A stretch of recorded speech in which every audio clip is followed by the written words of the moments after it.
नमस्कार, स्वागत है आप सभी का द इकोनॉमिस्ट में। तो कैसे हैं आप सब? आशा करता हूं कि आप सब बढ़िया हैं। तो चलिए शुरुआत करते हैं एक कोट के साथ।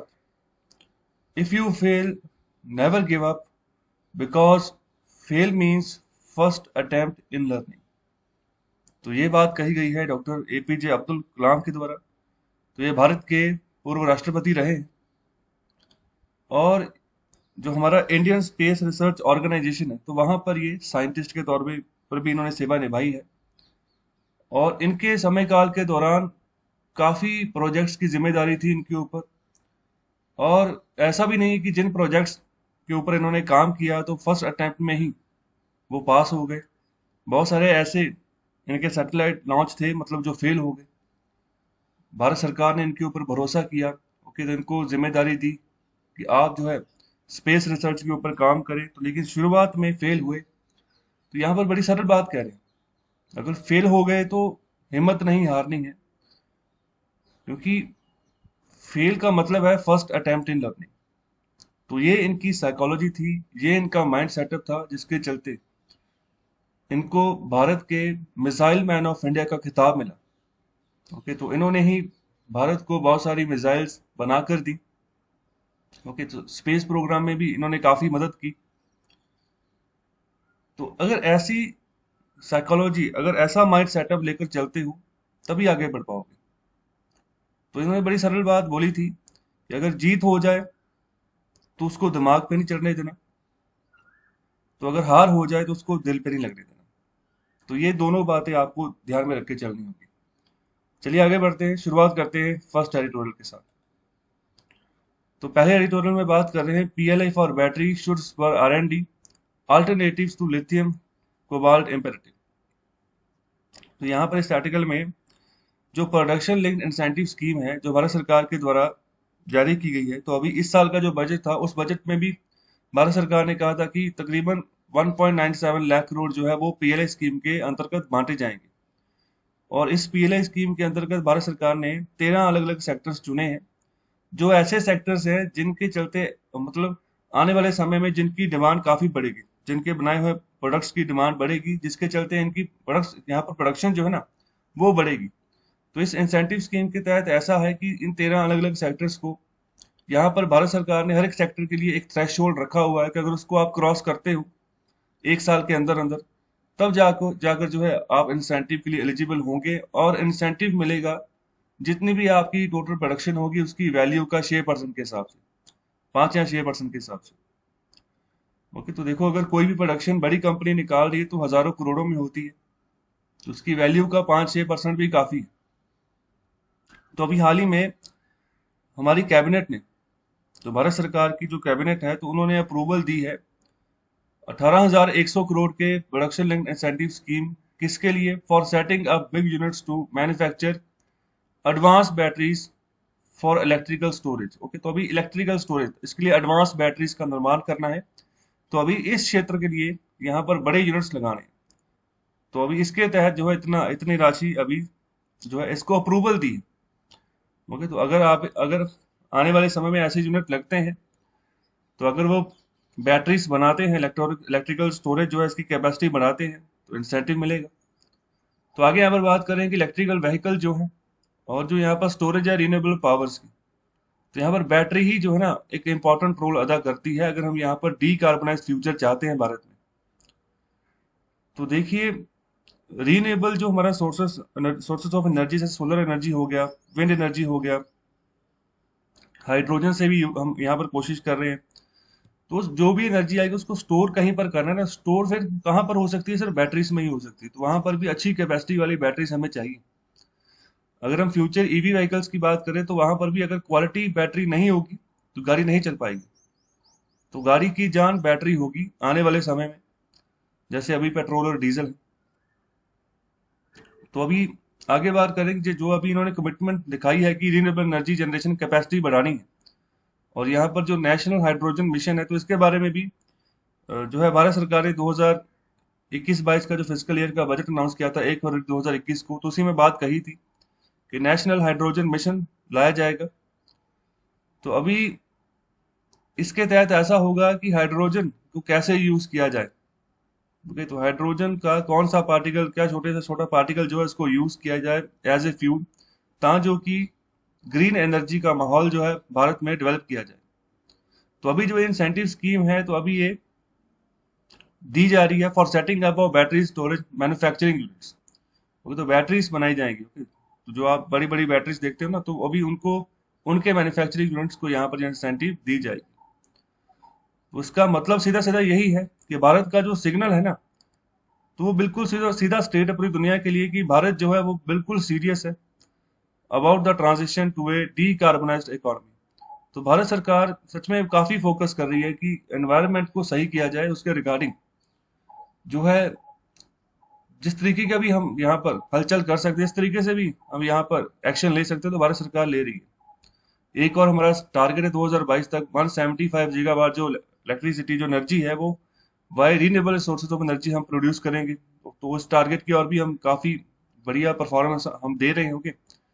तो इसके अलावा बात करें, अगर मैं टेस्ला, जो टेस्ला के सीईओ है, तो उसको भी भारत सरकार ने हाल ही में, जो हमारे minister of road transport and highways है नितिन गडकरी, तो उन्होंने जो है कहा है एलॉन मस्क को कि जल्दी से जल्दी आपकी जो टेस्ला की गाड़ियां हैं, जो इलेक्ट्रिक व्हीकल्स की गाड़ियां, उनका प्लांट इंडिया में लगाइए। तो देखो, मतलब ज्यादा पोल्यूशन जो है वो इन्हीं सेक्टर से आ रहा है। अगर हम बात करें जो व्हीकल का सेक्टर्स है, क्योंकि जरा ट्रांसपोर्टेशन यहीं से हो रही है, चाहे रेलवेज की बात कर लो, चाहे आप रोडवेज की बात कर लो, चाहे वो छोटी गाड़ियां, चाहे बड़े ट्रक है, तो वहीं से ही ज्यादा पोल्यूशन फैल रहा है। अगर इनको रिप्लेस किया जाता है इलेक्ट्रिसिटी के चलते व्हीकल्स के साथ, तो काफी गिरावट आपको पोल्यूशन स्तर में देखने को मिलेगी। और आगे यहाँ पर बात करें कि इंडिया अभी भी डिपेंड है किसके ऊपर, की जो बैटरी बैटरी जो स्टोरेज, जो बैटरीज की मंगवानी होती है ना बाहर से, तो उसके ऊपर इम्पोर्ट ही हमें, जो उसके ऊपर ही हमें यहाँ पर निर्भर होना पड़ता है कि बैटरीज आएंगी तभी यहाँ पर हम जो है आगे काम चला पाएंगे। तो आगे यहाँ पर बात करें कि जो स्कीम है सिर्फ और सिर्फ यहाँ पर क्लीन एनर्जी के लिए नहीं है। तो यहाँ पर ये क्लियर है कि ये एक तरीके से डेमोन्स्ट्रेशन यहाँ पर दी जा रही है कि हम जो है ना एक तरीके से बदलाव लेकर आ रहे हैं हमारी इकोनॉमी में। तो हम यहाँ पर जो फॉसिल फ्यूल्स है, ठीक है, उससे हम यहाँ पर दूर जाने की कोशिश कर रहे हैं। तो अभी ये हालांकि बहुत टफ है भारत जैसे देश के लिए, क्योंकि भारत का जो स्टेटस है वो लो मिडिल इनकम कंट्री का स्टेटस है। तो अभी इतनी ज्यादा यहाँ पर हमारे पास अभी इकोनॉमिक अपॉर्चुनिटीज भी नहीं है। तो फिर भी यहाँ पर हम ऐसे अगर काम करके चल रहे हैं, तो एक अच्छी बात इसको कहा जा रहा है। और आगे यहाँ पर बात करें, जो जो प्लान है national programme on advance chemistry cell battery storage. Okay, तो अभी ये भी जो है इसको पुट फॉरवर्ड किया गया है आगे, यहाँ पर भारत सरकार को बताया गया है किसके द्वारा, जो डिपार्टमेंट ऑफ हैवी इंडस्ट्री है। तो ये प्रपोज कर रहे हैं to create a battery storage manufacturing industry. तो मतलब कि भारत में एक बड़ी यहाँ पर बैटरी स्टोरेज मैन्युफैक्चरिंग इंडस्ट्री हमने लगानी है। तो इसकी यहाँ पर वकालत की जा रही है डिपार्टमेंट ऑफ हैवी इंडस्ट्री के द्वारा। तो अभी देखो, ये अगर यहाँ पर जो कैबिनेट की बात करें ना, तो कैबिनेट है मतलब जो मोदी सरकार है, तो उसके जो मंत्री हैं, तो उनकी यहाँ पर मीटिंग बैठती है, तो उसको हम बोलते हैं कैबिनेट मीटिंग है। तो उसी में जितने भी मंत्री होते हैं, जो जो भी पोर्टफोलियो उनके पास होता है, और उस कैबिनेट मीटिंग में अपना यहाँ पर बात रखते हैं कि हमारे यहाँ पर एक काम चल रहा है, तो अभी इसके ऊपर तैयारी है, तो बताइए आप अप्रूवल देते हो। तो अप्रूवल पीएम की होती है, क्योंकि सरकार उनकी है। ओके, तो यहाँ पर चीफ एग्जीक्यूटिव गवर्नमेंट के प्राइम मिनिस्टर हैं, तो उन्होंने यहाँ पर साइन करने होते, तो ये सभी प्रपोजल ही आगे करते हैं। और अगर मैं बात करूँ यहाँ पर जो लो मिडिल इनकम कंट्रीज की यहाँ पर स्टेटस है, तो ये कौन स्टेटस जारी करता है? ये वर्ल्ड बैंक जारी करता है। तो यहाँ पर चार तरीके से स्टेटस होता है। सबसे नीचे होता है लो इनकम कंट्रीज, फिर होता है यहाँ पर लो मिडिल इनकम कंट्रीज जैसे कि भारत है, फिर इसके ऊपर आता है अपर मिडिल इनकम कंट्रीज, और फिर सबसे टॉप पे आता है हाई इनकम कंट्रीज। तो हाई इनकम कंट्रीज में अमेरिका है टॉप पर। चाइना के बारे में कमेंट बॉक्स में आंसर करें कि वो कौन सी कैटेगरी में आता है। और आगे यहाँ पर बात करें कि एक प्रपोजल है, क्या प्रपोजल है कि सेटअप करना है 50 गीगावाट और ओके, तो इसका मैन्युफैक्चरिंग कैपेसिटी वाला for advance chemistry cell batteries by attracting investment totalling 45,000 crore. तो ये प्रपोजल है कि इतनी इन्वेस्टमेंट फ्यूचर में लाई जाए, और इतने स्तर की यहाँ पर कैपेसिटी वाला जो है एडवांस केमिस्ट्री सेल बैटरीज को यहाँ पर स्थापित किया जाए, उनके मैन्युफैक्चरिंग प्लांट्स लगाए जाए। तो यहाँ पर चाहिए, फिर क्या चाहिए कि जो जो भी यहाँ पर सिलेक्टेड मैन्युफैक्चरर है, तो वो यहाँ पर एक प्रोडक्शन यूनिट वो लगाए, जिसकी की मिनिमम जो कैपेसिटी है वो 5 गीगावाट पर आवर की यहाँ पर हिसाब से हो, मतलब पर यहाँ पर इंडिविजुअल मैन्युफैक्चर के ऊपर इतनी जिम्मेदारी यहाँ पर दी जा रही है। तो अगर हमने यहाँ पर 50 गीगावाट आवर का अगर टारगेट अचीव करना है, और आगे यहाँ पर बात करेगा achieve a domestic value addition of at least 25% and make the mandatory investment of 225 crore rupees per gigawatt or within two years and ensure a minimum 60% domestic value addition at the project level within 5 years। तो बड़ी सीधी सी यहाँ पर बात करें कि at least जो है अगर डोमेस्टिक वैल्यू एडिशन की बात करें बैटरी स्टोरेज की मैन्युफैक्चरिंग कैपेसिटी के हिसाब से कि 25% की यहाँ पर कह रहे कि कम से कम इतनी वृद्धि तो हम लेकर आए कि मतलब जैसे पहले से जितने भी प्लांट लगे हैं तो उसके मुकाबले में और प्लांट अगर लगे तो उसमें यहाँ पर 25% की वृद्धि हम लेकर आए वैल्यू एडिशन की, यहाँ पर मतलब और प्रोडक्शन हम लेकर आए, इतना तो कम से कम हम कोशिश कर ही सकते हैं ना। और साथ ही साथ यहाँ पर कह रहे हैं कि मैंडेटरी करो यहाँ पर 225 करोड़ की इन्वेस्टमेंट हो पर गीगावाट और, तो ये पर 2 सालों के अंदर अंदर, तो इस बात को मैंडेटरी करने की बात कही जा रही है इस प्रपोजल के तहत। और इसके अलावा यहाँ पर बात करें कि मिनिमम 60% डोमेस्टिक वैल्यू एडिशन हो आने वाले 5 सालों में प्रोजेक्ट लेवल के हिसाब से, तो इसके रिगार्डिंग भी जो ना आप जो है इंश्योर करो कि मतलब ये इस तरीके से हम आगे बढ़े।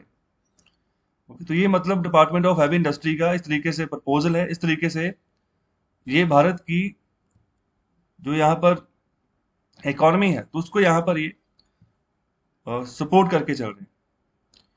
आगे यहाँ पर बात करें जो इंसेंटिव दिया जाएगा वो दिया जाएगा on the basis of sales, energy efficiency, battery life cycle and localisation levels. तो इन सभी पैरामीटर्स के हिसाब से ही यहाँ पर इंसेंटिव जो है ये प्रदान किया जाएगा उस पर्टिकुलर मैन्युफैक्चरिंग यूनिट को जो यहाँ पर बैटरी स्टोरेज कैपेसिटी बढ़ाने में यहाँ पर भारत की इकोनॉमी में योगदान कर रहा है।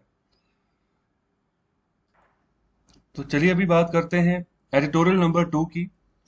तो यहाँ पर बात कर रहे हैं मॉडर्नाइजिंग प्रमोटर अल्बेट ग्रेजुअली, कि जो प्रमोटर है उनको मॉडर्नाइज करना, चाहे धीरे धीरे ही क्यों ना इनको जो है मॉडर्नाइज किया जाए। तभी प्रमोटर कौन होता है पहले इसके बारे में जान लो। प्रमोटर होता है जो अपनी कंपनी को प्रमोट कर रहा होता है, जिसके ऊपर हजारों लाखों इन्वेस्टर्स का भरोसा होता है कि इसी के ऊपर भरोसा करके हमने पैसा लगाया है कंपनी में और ये कंपनी को अच्छे तरीके से चलाएगा। और एग्जाम्पल के तौर पर जैसे मैं बाईजियोस की बात करूं तो रविंद्रन ने अपनी कंपनी शुरू की थी 2 लाख रुपए से 2011 में, और उसका कंसेप्ट अच्छा लगा, जो पढ़ाने का टीचिंग का मेथड था अच्छा लगा, जिसके चलते इन्वेस्टर्स ने पैसा लगाना शुरू कर दिया और धीरे धीरे उसकी कंपनी जो है ना 2 लाख रुपए से शुरू हुई कंपनी आज वो 1 लाख करोड़ की हो चुकी है। तो 1 लाख करोड़ की तभी हुई ना जब इन्वेस्टर्स का भरोसा बढ़ा है किसके ऊपर, रविंद्रन के ऊपर। तो रविंद्रन कौन है, प्रमोटर है। ओके, देखो पैसा ज्यादातर इन्वेस्टर्स का ही लगा होता है, जिसकी भी कंपनी हो। जैसे बायजूस की बात करूं, उसके फाउंडर हैं रविंद्रन, तो हम ये नहीं कह सकते कि ऑनर भी वही है, वो मालिक नहीं है, वो प्रमोटर है। ओके, तो ज्यादातर मतलब अगर 10 साल पीछे चले जाओ ना तो ऐसा लगता था कि मतलब सबसे ज्यादा दौलत इसी के बाद तो शायद इसी की है। ऐसा नहीं है। आज भी जो रैंकिंग निकाली जाती है ना कि जैसे जेफ बेजोस है, एलॉन मस्क है, दुनिया के सबसे अमीर आदमी है, पैसा इनका नहीं है, इनके पास दौलत इकट्ठी हुई, लोगों ने पैसा दिया हुआ है। ओके, कि आप रखो पैसा और जहां पर भी लगाना है लगाओ, बस हमें प्रॉफिट चाहिए 4 साल बाद, 3 साल बाद, जिस हिसाब से भी यहाँ पर इन्वेस्टर्स की यहाँ पर टर्म्स एंड एग्रीमेंट यहाँ पर साइन हुए हैं जब वो इन्वेस्ट कर रहे हैं। तो अभी जैसे रिलायंस की बात कर लूं तो मुकेश अंबानी जो है रिलायंस इंडस्ट्रीज लिमिटेड, तो वो उसके प्रमोटर है। ओके, तो पैसा सारा जो है इन्वेस्टर्स का होता है, तो इसीलिए यहाँ पर जैसे 10,000 करोड़ रुपया लगाया गया मुकेश अंबानी के द्वारा अपना घर बनाने के लिए, तो रतन टाटा ने उस समय क्रिटिसाइज किया था कि ये इन्वेस्टर्स का पैसा है जिसको आप उठाकर जो है लगा रहे हो अपना घर बनाने के लिए। 10,000 करोड़ रुपया सिर्फ घर बनाने के ऊपर लगा दिया, वो पैसा किसी और इंडस्ट्रियल सेटअप लगाने में भी लगाया जा सकता था। ओके, तो इस तरीके से जितना बड़ा ग्रुप हो जाए तो उतना मतलब पैसे का चलन जो है सर्कुलेशन वो ज्यादा हो जाती है। जब सर्कुलेशन ज्यादा हो जाती है, ओके, तो उस हिसाब से यहाँ पर फिर जो भी टर्म्स होती हैं जिन इन्वेस्टर्स को पैसा देना होता है वो भी धीरे धीरे यहाँ पर वापस आना शुरू हो जाता है जब कंपनी जो है वो प्रॉफिट में आना शुरू हो। तो अभी उसी प्रमोटर की हम बात करने जा रहे हैं। तो यहाँ पर जो हमारा कैपिटल मार्केट रेगुलेटर है, जो पूरी कैपिटल मार्केट को जो है रेगुलेट करके चलता है, जिसका नाम है SEBI, securities and exchange board of India. इसको कब बनाया गया था, इसके मौजूदा चेयरमैन कौन है, और कौन से मंत्रालय के अंतर्गत ये काम करता है, इसका आंसर करें कमेंट बॉक्स में। तो अभी इसके रिगार्डिंग बात करें कि इन्होंने एक नया कंसल्टेशन पेपर लेकर आए हैं। तो अभी क्या किया जाएगा, किसके ऊपर लेकर आए हैं, to review, revise and bring up to date the regulatory framework of promoter group and group companies. Okay, तो जो प्रमोटर है उनके रिगार्डिंग मतलब कि सारा जो है ना पूरा सिनेरियो अभी दोबारा से रिवाइज किया जाएगा। रेगुलेटरी फ्रेमवर्क क्या है, किस तरीके से ये काम कर रहे हैं, क्योंकि इन्वेस्टर्स का भरोसा इन्हीं के ऊपर है। अगर ये सही से काम नहीं करेंगे तो कंपनी डूब सकती है। ओके, तो अभी उनका फ्रेमवर्क चेक चेक किया जाएगा। प्रमोटर कैसे काम कर रहे हैं, प्रमोटर ग्रुप। ओके, तो मतलब जैसे एक कंपनी है, ठीक है, तो वो प्रमोटर उसको यहाँ पर लीड कर रहे हैं। तो इसके अलावा ग्रुप कंपनीज और भी जो बाकी कंपनीज हैं। ओके, तो इस तरीके से यहाँ पर बात की जा रही है, जहां जहां पर भी प्रमोटर का यहाँ पर इंटरवेंशन है। तो मौजूदा जो रूल्स है ना अभी के, उसके तहत ऐसा है कि जो मिनिमम प्रमोटर्स की कंट्रीब्यूशन है, तो वो यहाँ पर 20% है, जितनी की भी कंपनी खड़ी हुई है। जैसे इन्वेस्टर्स ने पैसा लगा दिया, एक नई कंपनी शुरू की। ओके, तो उस नई कंपनी में इन्वेस्टर्स का भी काफी पैसा लगा। तो मौजूदा रूल ये कहते हैं कि 20% कॉन्ट्रीब्यूशन फिर यहाँ पर प्रमोटर का भी होना चाहिए, जिसने शुरुआत की है इस नए आइडिया को लेकर कंपनी की। तो 20% उनको यहाँ पर लगाना होगा। तो यहाँ पर जो लॉक इन पीरियड है, ओके, तो वो भी यहाँ पर 3 सालों का है। लॉक इन पीरियड का मतलब होता है कि जो इन्वेस्टमेंट की है, अगर 3 साल तक 3 साल तक का लॉक इन पीरियड, तो 3 साल पहले वो पैसा अपना नहीं निकाल सकते। ओके, अपने शेयर्स को आगे नहीं बेच सकते जो भी इन्होंने खरीदे हैं अपनी ही कंपनी में। ओके, ओके, तो इस तरीके से यहाँ पर ये सिनेरियो होता है, इसको हम बोलते हैं लॉक इन पीरियड। और ये तब की बात कर रहे हैं, 3 साल कब से, जब से इन्होंने यहाँ पर पैसा उठाया है, ओके, कमर्शियल ऑपरेशंस के लिए, या फिर जो आईपीओ के तहत जो है पैसा उठाया गया है नेशनल पब्लिक ऑफरिंग के तहत मार्केट से। ओके, तो उससे लेके 3 साल आगे फर्दर जो 3 साल है। तो आईपीओ जो है ना एक बड़ी कॉमन चीज है, नेशनल पब्लिक ऑफरिंग, जो कंपनी लिस्टेड होती है स्टॉक मार्केट में, तो वो लोगों से पैसा उठाती है, तो आईपीओ इशू करती है। ओके, तो इसमें देखती हैं प्रॉपर कि हमें कितना पैसा चाहिए, उतना कर्ज उठाती है मार्केट से, कैपिटल मार्केट में से, और उसी के हिसाब से रिटर्न वगैरह भी ऑफर करती हैं या इन्वेस्टर्स को, कि आपको कितना रिटर्न जो है दिया जा सकता है। और इसके अलावा आगे बात कर रहे हैं कि जो प्रपोज नॉर्म्स है, जो अभी सेबी जो जिन नॉर्म्स को प्रपोज कर रहा है, उसमें वो चाह रहा है कि जो जो लॉक इन पीरियड है ना, जब से आईपीओ में से इनको यहाँ पर पैसे अलॉट हुए हैं, तो उस आईपीओ पीरियड को यहाँ पर 3 सालों से रिड्यूस करके 1 साल तक का कर दिया जाए। ओके, तो आगे यहाँ पर बात करें, to exempt from lock in requirements after 6 months. Okay, तो मतलब कि जो लॉक इन रिक्वायरमेंट्स हैं, तो उसको भी यहाँ पर 6 महीने के बाद जो है एग्जाम्प्ट कर दिया जाए। तो मतलब ये भी यहाँ पर कंडीशन लगा दी है।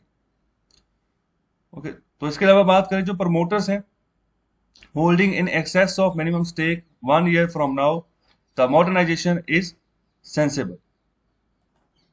तो यहाँ पर जो मिनिमम स्टेक है किसी भी प्रमोटर का, वो क्या है, वो यहाँ पर 20% की यहाँ पर कॉन्ट्रीब्यूशन बात कर रहे हैं कि इतना कम से कम यहाँ पर मिनिमम स्टेक होना चाहिए। तो अभी उसके उससे भी अगर एक्सेस होता है प्रमोटर का, तो अभी उसके रिगार्डिंग भी बात कर रहे हैं फ्रॉम 1 year नाउ। तो अभी 1 साल बाद जो है ज्यादा यहाँ पर अगर मिनिमम स्टेक जितना 20% से ज्यादा भी अगर ये रख पा रहे हैं, तो यहाँ पर उनको यहाँ पर एग्जाम्पशन दी गई है। तो इसको यहाँ पर सही कहा जा रहा है कि अगर ऐसी मॉडर्नाइजेशन की जा रही है तो ठीक है, सेंसिबल है। और आगे यहाँ पर बात कर रहे हैं कि ये जो रूल ये नया जो आया है for extended lock in is from the days when promoters raised public capital by way of IPOs for greenfield projects. उस समय की ये बात कर रहे हैं जिस समय जो लोग मतलब आईपीओ के तहत पैसा उठाते थे, आज से 10-12 साल पहले की बात कर लो, 20 साल पहले की बात कर लो, तो उस समय भी कैपिटल मार्केट में आईपीओ होता था। इनिशियल पब्लिक ऑफरिंग के तहत लोग पैसा उठाते थे, specially for green field projects. Okay, तो यहाँ पर ये जो एक्सटेंडेड लॉक इन पीरियड जो चल रहा था ना, जैसे अभी 3 साल का था, तो ये तब से चल रहा है। मतलब 3 साल, 4 साल, 5 साल, मतलब इतने समय तक तो प्रमोटर अपना पैसा लगाए रखेगा उस कंपनी में जिस कंपनी को ये शुरू कर रहा है, बाकी इन्वेस्टर्स का साथ लेकर। तो ये शुरुआत होती थी ग्रीन फील्ड प्रोजेक्ट्स की। मतलब ग्रीन फील्ड प्रोजेक्ट वो होता है जो पूरा प्रोजेक्ट नए सिरे से शुरू हो रहा है, मतलब जहां से जीरो से शुरू करना है। जैसे कोई कंपनी खोली है, कोई नया प्रोजेक्ट आ गया, कोई नई टेक्नोलॉजी आ गई, उसके रिगार्डिंग नई कंपनी खोली है, तो वो जीरो से शुरू हो रही है। जीरो से जो है जमीन ढूंढी जाएगी, जीरो से यहाँ पर ऑफिस सेटअप होगा, जीरो से ही सारा जो है मैन्युफैक्चरिंग सेटअप लगेगा। तो अभी उन उन सभी प्रोजेक्ट्स को हम बोलते हैं ग्रीनफील्ड प्रोजेक्ट। तो उस समय प्रमोटर्स रेज करते थे, लेकिन अभी अगर आज के दिनों की बात करें तो जो आईपीओ है ना, तो ये ग्रीनफील्ड प्रोजेक्ट्स को फाइनेंस नहीं करता।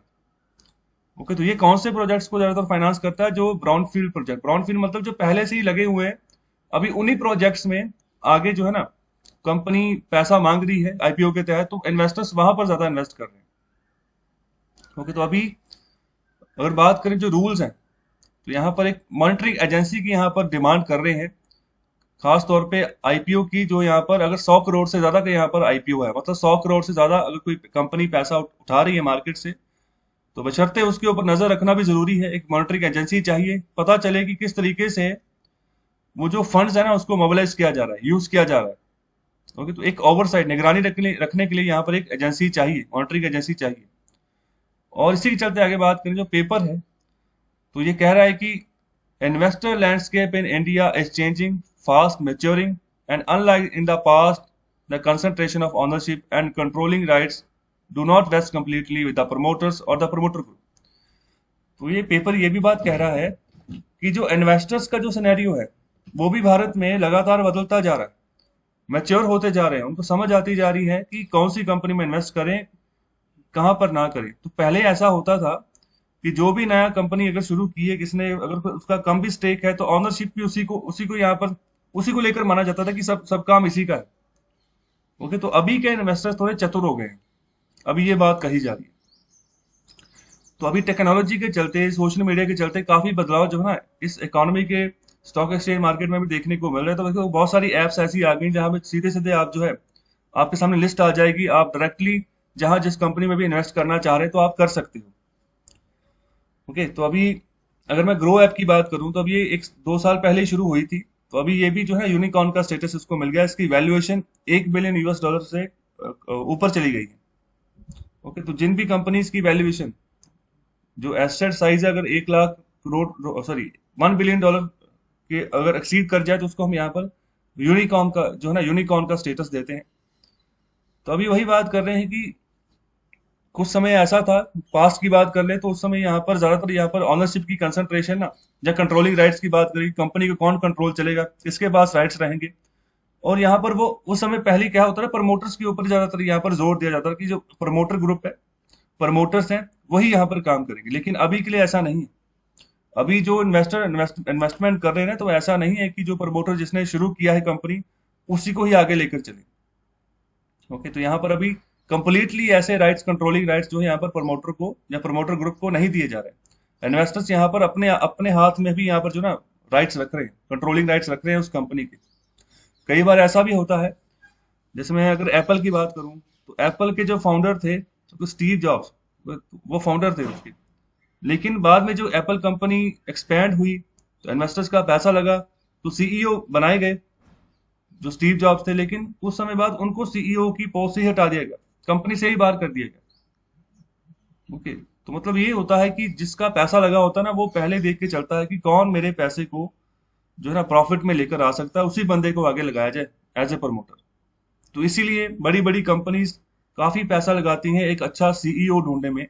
जैसे गूगल जो है, उसके सुंदर पिचाई है, तो काफी बढ़िया रकम उनको दे रहे हैं कि 1 साल के हिसाब से। तो मतलब ये एक मतलब स्ट्रेटेजी होती है कंपनी चलाने की कि अच्छा बंदा चाहिए, अच्छा प्रमोटर चाहिए, अच्छा सीईओ चाहिए। तो आगे अगर बात करें कि अभी क्या है कि अभी भारत में काफी बड़ा राइज देखने को मिला number of private equity and institutional investor, जो प्राइवेट जो यहाँ पर लोग इन्वेस्ट करते हैं उसकी बात करें। दूसरा इंस्टीट्यूशनल इन्वेस्टर्स की बात करें, तो जो कंपनीज, ओके, जो एक प्रॉपर इंस्टीट्यूशन आ गया कि मैं इन्वेस्टमेंट करूंगा, तो इनकी गिनती बहुत बड़ी है। जैसे मैं इंस्टीट्यूशन की बात करूं, तो बैंक सबसे पहले बड़े इंस्टीट्यूशन आते हैं जो इन्वेस्ट करते हैं किसी कंपनी में। उसके बाद जो ये एनबीएफसीज है, ओके, उसके अलावा और भी जो फाइनेंस कंपनीज आती हैं, ओके, वो एक तरीके के इंस्टीट्यूशन है जो जिनका काम इन्वेस्टमेंट करना। तो इनकी गिनती काफी बड़ी है। तो अभी आगे जो ही बात करें कि जो एग्रीगेट शेयर होल्डिंग है प्रमोटर्स, अगर टॉप 500 लिस्टेड कंपनीज की बात करें जो कि यहाँ पर स्टॉक मार्केट में लिस्टेड है, ओके, तो निफ्टी में अगर जाओगे, निफ्टी इंडेक्स जो है नेशनल स्टॉक एक्सचेंज का, तो वहां पर ये 500 कंपनीज का भी एक इंडेक्स है। ओके, निफ्टी 500 करके नाम है उसका। तो वहां पर 500 कंपनीज लिस्टेड है स्टॉक मार्केट में, नेशनल स्टॉक एक्सचेंज में। तो अभी उसी की एग्रीगेट शेयर होल्डिंग की बात करें प्रमोटर्स की, उनका कितना शेयर है। एग्रीगेट मतलब कि ओवरऑल जितनी भी 500 कंपनीज है उनके जितने भी प्रमोटर्स हैं उनका कितना शेयर है मार्केट वैल्यू के हिसाब से। तो वो कह रहे हैं कि अभी 2009 में वो 58% था, मतलब यानी कि मतलब ज्यादा दावेदारी थी कि इनका शेयर ज्यादा चल रहा है। लेकिन अभी वहां बाद में यहाँ पर जो है ये ट्रेंड जो है गिरना शुरू हो गया। तो अभी ये 2018 में 50% हो गया, सॉरी 2018 में हाँ 50% के आसपास हो गया, मतलब 58 से ये 50% पे आ गया। और दूसरी ओर जो यहाँ पर इंस्टीट्यूशनल इन्वेस्टर्स थे, इनका जो शेयर था, शेयर होल्डिंग थी, वो यहाँ पर राइज होगी 34% के हिसाब से 2018 में। ओके, तो मतलब इन्वेस्टर्स का यहाँ पर शेयर राइज हो रहा है किसी भी कंपनी में। तो आगे बात करें कि हमें एक अच्छा कॉर्पोरेट गवर्नेंस इंडियन कंपनीज के हिसाब से चाहिए। अच्छी यहाँ पर जो है बोर्ड हो, अच्छा मैनेजमेंट हो, अच्छे तरीके से यहाँ पर उसको रेगुलेट करके चले। तो यहाँ पर जो रेड्यूस्ड रेगुलेटरी, जो भी यहाँ पर relevance of the promoter concept है, तो अभी उसके रिगार्डिंग बात कर रहे हैं कि अभी समय वो आ गया है कि जैसे दुनिया बदल रही है ना, तो वैसे भारत भी अपने आप को बदल रहा है। उसी यहाँ पर फ्रेम में भारत भी अपने आप को सेट करने में यहाँ पर कोशिश कर रहा है, जिसमें कि भारत लगता है कि जैसे कामयाब हो रहा है। जैसे यूएस की बात करें तो वहां पर भी ज्यादातर यहाँ पर इन्वेस्टर्स का ही बोलबाला चलता है। जैसे अगर मैं एप्पल की एग्जांपल मैंने ली है तो वो यूएस की ही कंपनी है। ओके, तो मतलब प्रॉफिट हो और तभी जो है मार्केट सही तरीके से स्टेबलाइज होकर आगे बढ़ती है। अगर एक प्रमोटर के ऊपर ही सारी जिम्मेदारी होती ना, अगर कोई भी गलत इंसिडेंट उससे हो जाता है तो वो कंपनी बर्बाद हो सकती है। ओके, तो जैसे एग्जांपल मैं लेता हूँ, जैसे स्नैपडील थी।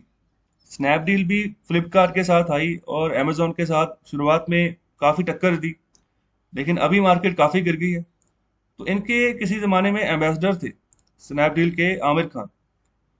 तो उन्हें उन दिनों में ऐसा कुछ हुआ था, कुछ धार्मिक भावनाओं के चलते यहाँ पर जो स्नैपडील था उसका लोगों ने बाइकआउट करना शुरू कर दिया। रातों रात यहाँ पर फिर आमिर खान को चेंज किया गया, ब्रांड एम्बेसडर चेंज किया गया स्नैपडील का। लेकिन बाद में काफी जो था ना शेयर्स गिर गए उस कंपनी के, और धीरे धीरे वो कंपनी काफी लॉस में जानी शुरू हो गई। तो इस तरीके से भी इंसिडेंट्स जो है देखने को मिलते हैं। तो चलिए आगे बढ़ते हैं।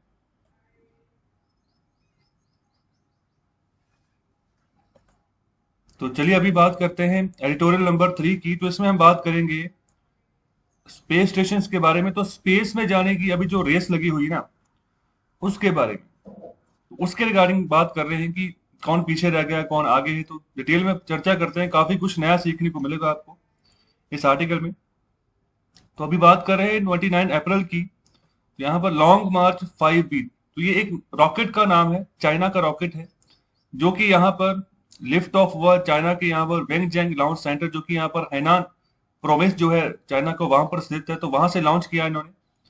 और यहाँ पर ये कुछ सामान लेकर गया, कहां पर, जो अभी चाइना जहां पर अपना स्टेशन जो है ना प्लान कर रहा है, मतलब अभी वहां पर जो जरूरी चीजें चाहिए उस चाइना के स्पेस स्टेशन को प्लान करने के लिए, तो वहां पर जरूरी सामान जो है वहां पर पहुंचाया जा रहा है।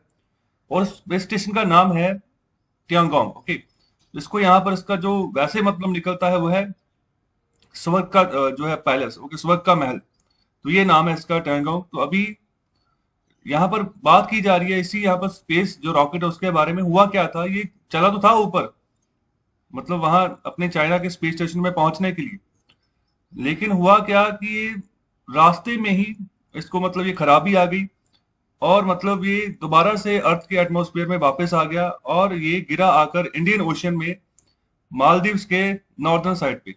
ओके, तो 9 मई की बात है जब ये गिरा। तो काफी यहाँ पर पूरी दुनिया में चर्चा हुई कि मतलब ये बहुत ही बड़ी हानि पहुंचा सकता था ह्यूमन पॉपुलेशन को अगर ये किसी घनी आबादी पे गिरता। तो यूएस की जो एजेंसी है, स्पेस एजेंसी नासा, उसने भी चाइना को ब्लेम किया था कि चाइना ने बहुत इररिस्पॉन्सिबली बिहेव किया है। ओके, तो पहले कुछ दिनों तक तो ये भी पता नहीं था कि कहां पर गिरेगा और सिचुएशन क्या रहेगी, क्या मतलब नुकसान कर सकता है। तो ये आखिर गिरा मालदीव्स के नॉर्दर्न फ्रंट पे। तो अभी इसके चलते क्रिटिसाइज भी किया गया चाइना को। ओके, तो अभी अगर मैं बात करूँ ना हैनाइन, तो ये कहाँ पर एरिया पड़ता है इसको देख लो। तो ये है यहाँ पर, ये मेनलैंड चाइना है इधर वाला। ओके, तो बाकी का चलो, ये तिब्बत के ऊपर कब्जा है चाइना का, तो वो इंडिया वाली साइड यहाँ पर बॉर्डर टच होता है। तो ये जिनजियांग प्रोविंस है चाइना का, जो बाकी के जो मुस्लिम कंट्रीज उनके साथ बॉर्डर लगता है उनका। तो ये रॉकेट जो जहां से लॉन्च हुआ है, तो ये वाला प्रोविंस है हैनॉन। तो ये आइलैंड प्रोविंस है चाइना का। ओके, तो एक तरीके का आइलैंड है ये आइलैंड। तो यहीं से ही स्पेस के रिगार्डिंग प्रोग्राम जो है चाइना के द्वारा चलाए जाते हैं। तो यहाँ पर आइलैंड्स को ही क्यों ढूंढा जाता है? भारत भी अगर स्पेस के कोई भी चीज भेजता है तो उनको भी यहाँ पर व्हीलर आइलैंड हो गया, ओके, यहाँ पर श्रीहरिकोटा, तो यहाँ से ही भेजता है। तो उसका रीजन यही है कि क्षतिग्रस्त कम से कम हो। अगर रॉकेट अगर यहाँ से उड़ता है, अगर मतलब डैमेज हो जाती है, तो वो समुद्र में ही डैमेज हो, ओके, मतलब आबादी के ऊपर उसका कोई नुकसान ना हो, इसलिए यहाँ पर इसको ऐसे एरियाज में से ही लॉन्च किया जाता है सैटेलाइट्स को। तो यहाँ पर देखो ये श्रीलंका है, ओके, और इसके नीचे है ये मालदीव। तो मालदीव्स के यहाँ पर नॉर्दर्न फ्रंट में, ये पूरा का पूरा मालदीव्स है, तो इसके नॉर्दर्न फ्रंट में जाकर गिरा, नीचे वाली इस वाली साइड में, यहां पर कहीं गिरा था ये, जो अभी क्षतिग्रस्त हुआ है चाइना का रॉकेट। तो अभी वही बात कर रहे हैं कि जो चाइना का जो नेशनल स्पेस एजेंसी है ना, जैसे भारत की इसरो है, वैसे चाइना की CNSA है। तो अभी बहुत सारे लॉन्च अभी उन्होंने लाइन अप किए हुए हैं कि लगातार लॉन्च किए जाएंगे। क्यों? क्योंकि इन्होंने अपने स्टेशन को असेंबल करना है 2022 के एंड तक। पूरी कोशिश कर रहे हैं जो जो टैंगोंग है, ओके, तो मतलब इस तरह इसको जल्दी से जल्दी हम असेंबल कर ले वहां पर। तो ये क्या करेगा, ये आने वाले समय में 3 एस्ट्रोनॉट्स को 6 महीने तक की रहने के लिए यहाँ पर जगह ये देगा, अकोमोडेट देगा। ओके, तो यहाँ पर खाने पीने की फैसिलिटी भी होगी। और मतलब ये स्टेशन जो होते हैं ना, तो इनका काम ही ये होता है कि जो एस्ट्रोनॉट्स जाएंगे स्पेस में, तो रहे कहाँ पर, तो रहने के लिए यहाँ पर इस जगह बनाई जाती है स्पेस स्टेशन के रूप में। ओके, तो अभी ये 3 बंदों को मैक्सिमम 6 महीने तक जो है रख सकता है। और यहाँ पर will be the only operational space station along with the international space station, ये भी बात याद रखिएगा। इससे पहले एक ही है पूरी दुनिया का, वो है इंटरनेशनल स्पेस स्टेशन, जिसमें जिन जिन भी देशों के पास यहाँ पर स्पेस में जाने की कैपेबिलिटीज है, तो उनके टाई अप हैं यहाँ पर स्टेशन के साथ। यूएस भी यहाँ पर जाता है, इंडिया भी जाता है, चाइना भी जाता है, ओके, तो यूरोपियन यूनियन के काफी देश है वो भी जाते हैं। तो आगे जो बात कर रहे हैं कि जब ये जो फ्लॉलेस जो लॉन्च हुआ LM-5B का, ओके, तो अभी इससे यहाँ पर ये पता चलता है कि जो चाइनीज स्पेस इंजीनियर्स हैं, उन्होंने मतलब काफी फील्ड्स में काफी महारत हासिल कर ली है। Okay, related to the space flight, अगर हम स्पेस फ्लाइट के हिसाब से बात करें तो आप ही वहां पर भी काफी अच्छा खासा काम ये दिखा रहे हैं। अगर हम डॉकिंग टेक्निक्स की बात करें, जो भी यहाँ पर इन्होंने स्पेस स्ट्रक्चर अपना डेवलप कर रहे हैं, ओके, उसके ऊपर जो काम किया जा रहा है, तो यहाँ पर बात करें कि it is an open secret, सबको पता है कि China wants become the foremost space power by the time centenary of the establishment of the People's Republic comes around in 2049। तो अभी चाइना जो है 2049 को अपनी शताब्दी मनाएगा, जब यहाँ पर चाइना की जो सरकार जब शुरुआत हुई थी चाइना की 1949 की बात करें, ओके, तो उस समय अपनी शताब्दी मनाएगा ये 2049 में। तो ये चाह रहा है कि तब तक मैं स्पेस पावर का भी मैं जो है ना बादशाह बन जाऊं। जैसे अपनी इकोनॉमी को इसने काफी दुरुस्त किया है, आगे बढ़ाया है, यूएस को पूरी टक्कर दे रही है, तो ये अभी स्पेस पावर के मामले में भी अपने आप को आगे लेकर आना चाह रहा है। तो आगे यहाँ पर बात कर रहे हैं कि बीजिंग जो है ना, उसकी जो लीडरशिप है, अगर स्पेस के मामले में बात करें तो ग्लोबल लीडरशिप के साथ पूरा मैच करता है, पूरा मतलब एक इक्वल लेवल के हिसाब से यहाँ पर काम कर रहा है। तो यहाँ पर एक अच्छी एग्रेसिव स्पेस एफर्ट दिखाया जा रहा है। ओके, मैन स्पेस फ्लाइट यहाँ पर चलाई जा रही है। ओके, तो यहाँ पर मून, मार्स में और भी यहाँ पर बहुत स्पेस प्रोब्स में यहाँ पर मिशन चलाए हैं चाइना ने। ओके, तो अभी एक परमानेंटली ऑक्यूपाइड स्पेस स्टेशन यहाँ पर जो है वो होगा चाइना का, ओके, जिसकी अभी हम बात कर रहे हैं, टैंगोंग की बात कर रहे हैं। इसके रिगार्डिंग क्वेश्चन पूछा जा सकता है, थोड़ा याद रखें, थोड़ा सा सिनेरियो आपको पता होना चाहिए। तो आगे यहाँ पर बात कर रहे हैं, तो ज्यादातर जितने भी चाइना के सैटेलाइट्स हैं वो हैवी लिफ्ट लॉन्चर्स हैं, मतलब भारी चीज को ऊपर वो पहुंचा सकते हैं। ओके, तो यहाँ पर तो ज्यादातर इनको यूज किया जा रहा है to assess to orbit for spy satellites, anti satellite weapons primarily aimed at denying and adversary the use of high ground of space. तो मतलब स्पेस की ज्यादातर ग्राउंड को यूज कर सके, एरिया को यूज कर सके, तो यही चीज दर्शाएगा जिस तरीके से अलग अलग सैटेलाइट्स को यहाँ पर जो है इनकी जो है क्विक असेस जो है कर सके।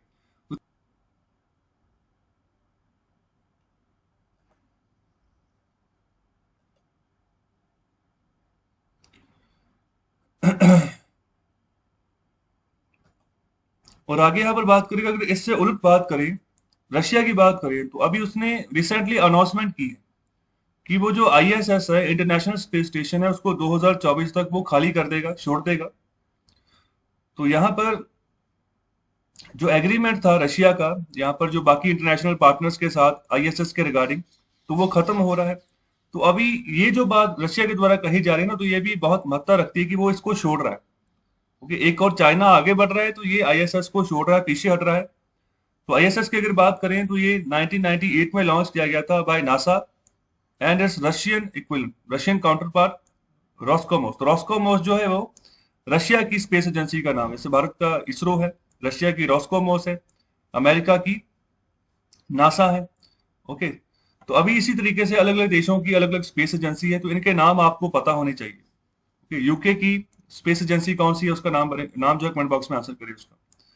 तो आगे यहाँ पर बात करें कि ये इकट्ठे इन्होंने शुरू किया था इस यहाँ पर इंटरनेशनल स्पेस स्टेशन को, तो अच्छे तरीके से इंटरनेशनल कॉपरेशन इन्होंने दिखाई स्पेस एक्सप्लोरेशन के मामले में। और साथ ही साथ 14 कंट्रीज और थी जिन्होंने यहाँ पर इंटरनेशनल स्पेस स्टेशन में पार्टिसिपेट किया, मतलब जो आके मतलब सर्विस लेती है इंटरनेशनल स्पेस स्टेशन की। तो अभी रशिया का जो रीजन है इसको यहाँ पर क्विट करने का, वो यहाँ पर कहा जा रहा है कि एजिंग स्ट्रक्चर, कि बूढ़ा होता जा रहा है इंटरनेशनल स्पेस स्टेशन, इसके चलते वो इसको थोड़ा पीछे हट रहा है, इसको छोड़ रहा है। तो मॉस्को जो है ना, उसके अगर उसके बारे में बात करें, has always viewed with suspicion the Armistice Accords announced by Donald Trump in 2016। तो ये डोनाल्ड ट्रंप की सरकार के द्वारा आर्टेमिस अकॉर्ड्स यहाँ पर ये अनाउंस किए गए थे। तो इसके रिगार्डिंग कहा जा रहा है कि रशिया को हमेशा शक की नजर से देखा जा रहा है कि ये इस अकॉर्ड्स में शामिल होना चाहता या नहीं होना चाहता, तो क्या मंशा क्या है। ओके, तो अभी इसको यहाँ पर आर्टेमिस अकॉर्ड्स को यहाँ पर लॉन्च किया गया था, जिसका मकसद ये था कि इंटरनेशनल मैकेनिज्म एस्टेब्लिश किया जाए मून के हिसाब से, कि मून में यहाँ पर साउथ पोल में हमने एक्सप्लोरेशन करनी, वहां पर जा रहा है। तो ये जो आर्टेमिस अकॉर्ड्स है ना, तो ये इंटरनेशनल एग्रीमेंट है। इसमें ऐसा है कि 2024 तक का यहाँ पर एक डेट रखी हुई है कि जो ह्यूमंस है ना, तो उनको दोबारा जो है मून पे लेकर जाना है। ओके, तो आर्टेमिस करके यहाँ पर एक मिशन भी है जो कि नासा जिसके ऊपर काम कर रहा है। और इसमें ऐसा है कि एक फीमेल और यहाँ पर एक मेल जो है, उनको यहाँ पर 2024 तक तैयार करना है और यहाँ पर मून के साउथ पोल पे भेजना है।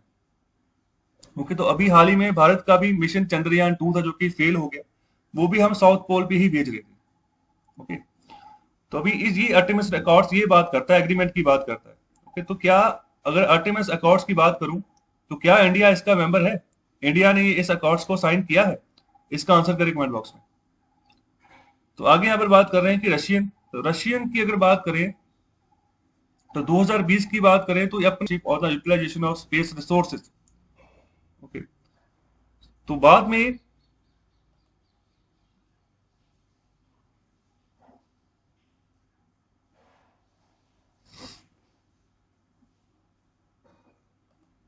ऐसा पाया गया, रशिया ने क्या कहा, रशिया ने कहा कि ये अमेरिका की एक रणनीति है जिसके चलते वो स्पेस को भी कॉलोनाइज करना चाह रहा है यहाँ पर ऐसे एग्रीमेंट्स के तहत, ऐसी गाइडलाइंस के तहत। ओके, तो जिसके चलते यहाँ पर विरोध किया। दूसरी ओर चाइना जो था वो भी आ गया, उसने भी यहाँ पर निंदा की, कंडेम किया यूएस का जो बिहेवियर है, जो यहाँ पर जिस तरीके से जो इंटरनेशनल लॉज बने उसका वायलेशन कर रहा है यूएस। ओके, तो यहाँ पर बात कर रहे हैं 1967 का आउटर स्पेस ट्रीटी जो हुआ था उसका वायलेशन यहाँ पर किया जा रहा है, जो अभी ये गाइडलाइंस जो है निकाली जा रही है। और the international partnership on the utilisation of space resources, मतलब कॉलोनी बना दो स्पेस में भी जाकर, कौन कौन से एरिया पे कौन कौन काम करेगा, किसकी कॉलोनी है। ओके, स्पेस में किसकी कॉलोनी होगी, यूएस की होगी, तो मतलब ये तरीके हैं। जैसे यूके की कॉलोनी था भारत पाकिस्तान या फिर चाइना, तो जो आसपास की कंट्रीज हैं, तो इस तरीके से अभी ये सिनेरियो ना बने, तो अभी इसी के चलते यहाँ पर बात की जा रही है, विरोध किया जा रहा है यूएस का। आगे यहाँ पर बात कर रही है जो रॉस्कोमोस है और जो सीएनएसए है, जो चाइना की नेशनल स्पेस एजेंसी है, तो उन्होंने भी एक एग्रीमेंट साइन किया हुआ है वाया वीडियो कॉन्फ्रेंस। तो पिछले महीने अभी ये जो है एग्रीमेंट साइन हुआ है। तो यहाँ पर क्या करेंगे ये, to build a joint permanent moon base, moon के ऊपर एक परमानेंट बेस बनाएंगे जिसका नाम होगा इंटरनेशनल लूनार रिसर्च स्टेशन। तो इसका भी नाम याद रखें, तो ये फ्यूचर में इसके रिगार्डिंग क्वेश्चन पूछा जा सकता है। दिमाग इतना शार्प रखो, जो बात पढ़ लो वो दिमाग में रहे। ओके, तो अभी दोनों साइड जो है ना अभी जोर दे रही है कि जो ये जो ILRS है ना, तो अभी ये एक तरीके से टक्कर दे जो ये OST है, आउटर स्पेस यहाँ पर जो ट्रीटी है उसके हिसाब से यहाँ पर ना उसको टक्कर दे। तो यहाँ पर ये और भी जो अदर कंट्रीज हैं इनको यहाँ पर इनवाइट कर रहे हैं कि पार्टनरशिप आप दें इस प्रोजेक्ट में। ये जो ILRS प्रोजेक्ट है इन दोनों कंट्रीज जो साथ में मिलकर यहाँ पर चला रही है। तो यहाँ पर साइंटिफिक रिसर्च एक्टिविटीज जो है लूनार एक्सप्लोरेशन या यूटिलाइजेशन के तहत आप भी आकर जो है ना बाकी कंट्रीज को भी यहाँ पर कह रहे हैं कि आप भी आए और यहाँ पर हेल्प करें, अपनी रिसर्च एक्टिविटीज का आप योगदान दें। अभी देखो यूएस की कभी यहाँ पर तो डोमिनेंस था इस एरिया में, जैसे आउटर स्पेस ये जो ट्रीटी आई थी तो ये भी ज्यादातर इसमें यूएस ही आगे था, क्योंकि यूएस ने ही 1969 में सबसे पहले मून पे आदमी भेजा था जिनका नाम था नील आर्मस्ट्रॉन्ग, बाकी पीछे रह गए थे। ओके, तो उसका भी रीजन यही था कि रशिया ही सबसे पहले पहुंचे, रशिया ने ही पहुंचना था, लेकिन रशिया के चाइना के साथ ही उस समय संबंध अच्छे नहीं थे। चाइना और रशिया का जो बॉर्डर था वहां पर डिस्प्यूट हो गया, रशिया वहां पर उलझ गया, और यहाँ पर दूसरी ओर जो यूएसए था इसमें अपने काफी ज्यादा पैसा लगा दिया अपनी स्पेस रिसर्च एजेंसी के ऊपर। ओके, तो नासा भी उस समय कुछ साल पहले ही बनाई गई थी। ओके, तो फिर उस समय जो पैसा लगा तो यही यहाँ पर कमिटमेंट थी कि सबसे पहले इंसान को मून पे अमेरिका ही भेजेगा। लेकिन अभी सिनेरियो बदलता हुआ नजर आ रहा है। यहाँ पर जो यूएस पहले पहल करता था, अभी पहल वो जो है ना रशिया और चाइना के द्वारा की जा रही है। तो अभी बाकी के पार्टनर्स को भी यहाँ पर बुलाया जा रहा है कि आप भी आइए। और आगे यहाँ पर बात करें कि जैसे यहाँ पर स्पेस में ऐसी कोलैबोरेशन हमें देखने को मिल रही है, तो ये एक तरीके से आइडियल है for both Russia and China. So given the potential of such cooperation to dislodge US leadership in space, तो ये यूएस को कहीं ना कहीं पीछे धकेल देगी स्पेस के मामले में। ओके, तो अभी रशिया की बात करो ना, रशिया भी अलग से लगा हुआ है, तो अपने फ्यूचर का प्लान वो भी कर रहा है। तो यहाँ पर बात करें कॉस्मोड्रोम, तो ये क्या चीज है? ये ईस्टर्न रशिया में यहाँ पर अपने जो आइलैंड्स हैं उनके आसपास, जो पोर्टल एरिया उनके आसपास, जो ये एक तरीके से ये space station, sorry space station नहीं कह सकते इसको, आप कह सकते हैं कि जहां पर जैसे एयरपोर्ट होते हैं तो वहां पर ये एक तरीके का स्पेस पोर्ट बनाया जा रहा है। ओके, स्पेस पोर्ट कहने का मतलब जहां से स्पेस के लिए जो है रॉकेट्स दागे जाएंगे, तो इस एरिया में सिर्फ यही काम होगा। तो अभी इसके ऊपर भी काम जो है रशिया चल रहा है, जैसे एयरपोर्ट है, ओके, सी पोर्ट है, ओके, तो बिल्कुल ये स्पेस पोर्ट होगा। ओके, तो इसका नाम जो है कॉस्मोड्रोम, तो ये भी नाम याद रखें। तो अब रशिया इसको अभी डेवलप कर रहा है। दूसरी और रशिया ऑर्बिटल स्पेस स्टेशन उसके ऊपर भी काम कर रहा है, क्योंकि ये भी अलग से यहाँ पर अपने स्पेस स्टेशन पे काम कर रहा है, तो इसका भी नाम याद रखें।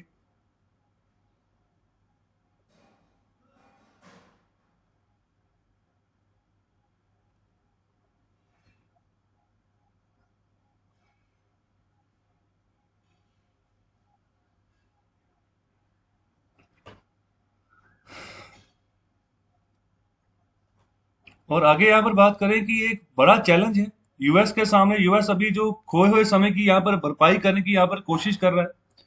तो अभी जो नासा की बात करें तो अभी वो भी जो है उसने यहाँ पर काफी अनमैन्ड प्रोब्स यहाँ पर शुरू की है, मून में अपने मिशंस भेजे हैं, मार्स में भेजे हैं। ओके, एस्ट्रॉइड्स की यहाँ पर रिसर्च करने के ऊपर यहाँ पर अपने मिशन भेजे, लेकिन ज्यादातर सारे अनमैन्ड है। ओके, तो ये तो चलो ठीक है, अलग एक बात होगी। लेकिन दूसरी ओर जो चाइना वाले और रशियन कर रहे हैं यहाँ पर मैंड मिशन भेज रहे हैं। ओके, तो विद ह्यूमन यहाँ पर ये मिशन अब वहां पर भेज रहे हैं, जिसके चलते यूएस की प्राइमेसी को ये थ्रेटन कर रहे हैं।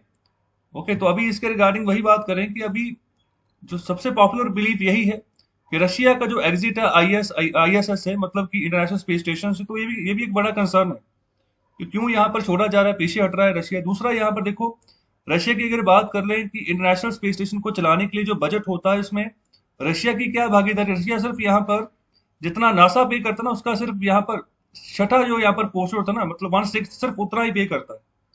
ओके, तो यहाँ पर आईएसएस की बात करें तो ये डुअल एसएस के बिना ये जो है एग्जिस्ट नहीं कर सकता। अकेला अगर कहें कि जो यूएस वही चलाए तो ये नहीं हो सकता, तो यहाँ पर पार्टनरशिप चाहिए। ओके, तो ये बात यहाँ पर रखी जा रही है। और इसके अलावा पहले बात करें कि रशिया का यहाँ पर सोस नाम का एक स्पेसक्राफ्ट था, और जिसने मतलब काफी समय तक सर्विस दी, किसके साथ साथ जो यूएस का एक स्पेस शटल है जिसको कि अभी यूएस के द्वारा रिटायर कर दिया गया है, तो उसके साथ ये दोनों ने इकट्ठे सर्विस दी है। ओके, इन दोनों स्पेस क्राफ्ट में इस स्पेस स्टेशन की अगर बात कर ले तो अगर यहाँ पर सोर्स भी चला गया, ओके, तो फिर यहाँ पर जो स्पेस एक्स का क्रू ड्रैगन है तो सिर्फ यही बचेगा कि जो यहाँ पर उस स्टेशन तक आपको असेस जो है वो करवा सकता है। ओके, तो ये स्पेस एक्स किसकी कंपनी है? स्पेस एक्स एलॉन मस्क की कंपनी है, टेस्ला की कंपनी है ये। ओके, तो ये प्राइवेट एंटाइटी है। ओके, तो अभी सबसे इंपॉर्टेंटली यही बात करेंगे, यूएस को अभी दोबारा से रीथिंक करना होगा, सोचना होगा। जो उसका प्लान है ये चाह रहा है कि इस डिकेड के अंत तक आईएसएस को भी वाइंडिंग डाउन कर दिया जाए, इसको भी मतलब रिटायर कर दिया जाए। अगर ऐसा हो जाता है तो फिर आप सीधे सीधे पर जो ना तौर पर आप जो है चाइना को मौका दे दोगे। तो चाइना का ही सिर्फ एक इकलौता परमानेंट प्रेजेंस होगी अर्थ ऑर्बिट में। तो जो चाइना का अभी जो नया स्पेस स्टेशन बना जिसका नाम है ट्यागोंग, सिर्फ यही रहेगा फिर। और इसी के चलते अगर आखिर में बात करके यूएस को अभी अपनी जो पार्टनरशिप है इसको बढ़ाना होगा। ये जो आर्टेमिस यहाँ पर अकॉर्ड के तहत यहाँ पर जो मून मिशन है उसके रिगार्डिंग, जो कि यहाँ पर 2024 के तक यहाँ पर इसका प्लान है कि तब तक हम जो है मून पे भेजेंगे इंसानों को। तो अभी अगर बात करें तो इसमें कौन कौन से एरियाज में पार्टनरशिप जो है यूएस ले सकता है, तो यहाँ पर अगर बात करें प्राइवेट कंपनीज, ओके, तो जिसमें अभी के लिए फिलहाल सिर्फ यहाँ पर प्राइवेट कंपनी जैसे यहाँ पर स्पेस एक्स है, यूरोपियन स्पेस एजेंसी है, कनाडा है, जापान है, ओके। तो मतलब इसके अलावा भी और पार्टनरशिप लाने की यहाँ पर बात कर रहे हैं, as well as for the gateway. तो गेटवे क्या है? ये नासा का प्रपोज्ड लूनार ऑर्बिटल स्टेशन है।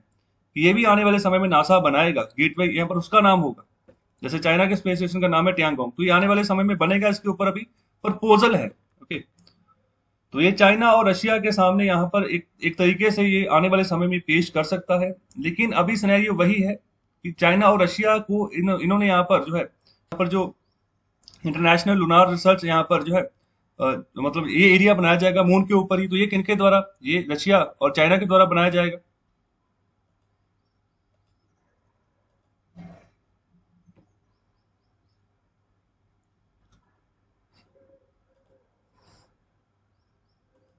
तो इसका पूरा नाम international lunar research station, okay. तो ये रशिया और चाइना की यहाँ पर भागीदारी है। तो एक और ये अट्रैक्ट कर रहे हैं, दूसरी और यहाँ पर रशिया को यहाँ पर यूएस जो है इसको यहाँ पर कहा जा रहा है कि वो भी अट्रैक्ट करे दुनिया के बाकी जो पार्टनर मेंबर्स हैं जो यहाँ पर स्पेस।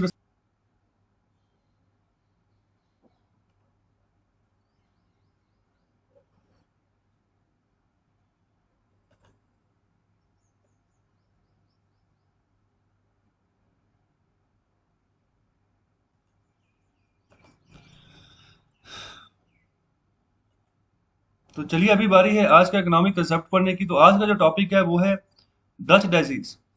तो डच डिजीज क्या होता है? इसमें एक ऐसा है कि किसी एक रिलेशनशिप हम देखते हैं कि किसी एक पर्टिकुलर सेक्टर में एक्सपोर्ट काफी राइज हो गए और जो दूसरे बाकी सेक्टर्स हैं वहां पर जो है एक्सपोर्ट काफी कम हो गए, दिक्कतें आनी शुरू हो गई। तो वहां पर कारोबार ठप हो गया, तो एक पर्टिकुलर सेक्टर जो है वो आगे बूम किया जा रहा है। तो यहाँ पर ऐसी सिचुएशन को हम डच डिजीज बोलते हैं। जैसे यहाँ पर भी बात कर रहे हैं कि जब यहाँ पर वृद्धि हो किसी एक फॉर्म ऑफ नेट एक्सपोर्ट्स में, क्योंकि कंपनी में देखो किसी भी देश की बात करो तो वहां वहां पर बहुत सारे सेक्टर्स होते हैं। तो यहाँ पर किसी एक सेक्टर में जैसे बात करो नेचुरल गैस का सेक्टर है, तो वहां पर उसका एक्सपोर्ट काफी बढ़ गया। इतना बढ़ गया कि मतलब कि जो वर्ल्ड मार्केट है एक्सपोर्ट की, तो वहां पर मतलब कि नॉन कॉम्पिटिटिव हो गया। बाकी एक्सपोर्ट जो है ना दुनिया के वो नॉन कॉम्पिटिटिव हो गए, वो आपके एक्सपोर्ट को कंपटीशन ही नहीं दे पा रहे। ओके, मतलब कि आपकी जो प्राइस वगैरह है वो सब इस तरीके से है कि आपके पास बहुत भंडार है उस सेक्टर में नेचुरल गैस के, तो इसलिए यहाँ पर बाकी आपके सामने टिक ही नहीं पा रहे, क्योंकि बाकियों के पास जो भंडार है उसके हिसाब से जो उनका खर्चा बनता है उनकी प्राइस थोड़ा ज्यादा निकल कर आ रही है। लेकिन आपके पास बहुत ज्यादा है तो आपका प्राइस थोड़ा ठीक है, लिमिटेड है, क्वालिटी है, तो आपका एक्सपोर्ट काफी आगे है, तो बाकियों को आपने नॉन कॉम्पिटिटिव कर दिया उसी सेक्टर में। तो यहाँ पर एक और तो एक्सपोर्ट हो गया, लेकिन साथ ही साथ क्या होगा, अगर एक्सपोर्ट बढ़ता है तो हमारा जो एक्सचेंज रेट है करेंसी का वो भी बढ़ जाता है। अगर देखो भारत की बात कर लो तो भारत इंपोर्ट ज्यादा करता है, एक्सपोर्ट कम करता है, इसलिए हमारा एक्सचेंज रेट जो है वो हमारी करेंसी जो है उसकी वैल्यूएशन डाउन होती जाती है। कभी 74, कभी 75, 76। जितना इसको क्लोज लेकर आएंगे यूएस डॉलर के साथ, तो वो तभी होगा जितना बड़े पैमाने पर हमारा एक्सपोर्ट बढ़ेगा और इंपोर्ट हम कम करेंगे। ओके, तो अभी यही बात करने जा रहे हैं कि एक तो यहाँ पर वर्ल्ड मार्केट में आपके एक्सपोर्ट सेक्टर ने बढ़िया काम कर दिया, लेकिन दूसरे जो बाकी सेक्टर्स हैं आपके देश के, तो वहां पर वो जो है ना सिचुएशन खराब हो रही है। ओके, जो जो डोमेस्टिक प्रोडक्ट्स हैं वो इतने लायक भी नहीं बचे कि यहाँ पर जो बाहर से वो वही देश जो बाहर से इंपोर्ट कर रहे हैं ना, तो उनके साथ भी वो यहाँ पर compete कर सके। ओके, तो जैसे यहाँ पर नीदरलैंड की एग्जांपल ले रहे हैं, तो नीदरलैंड में यहाँ पर एक इफेक्ट हुआ था, नेचुरल गैस की डिस्कवरीज हुई थी नीदरलैंड की इकोनॉमी में, तो वहां पर अच्छा खासा यही चीज देखने को मिली थी। ओके, जिसके चलते ऐसा हुआ था कि एक सेक्टर नेचुरल गैस का तो बढ़ गया, लेकिन जो बाकी सेक्टर्स थे वहां पर डैमेज होनी शुरू हो गई, तो वो इतने लायक भी नहीं बचे कि अगर बाहर से वही नीदरलैंड बाहर से कुछ चीजें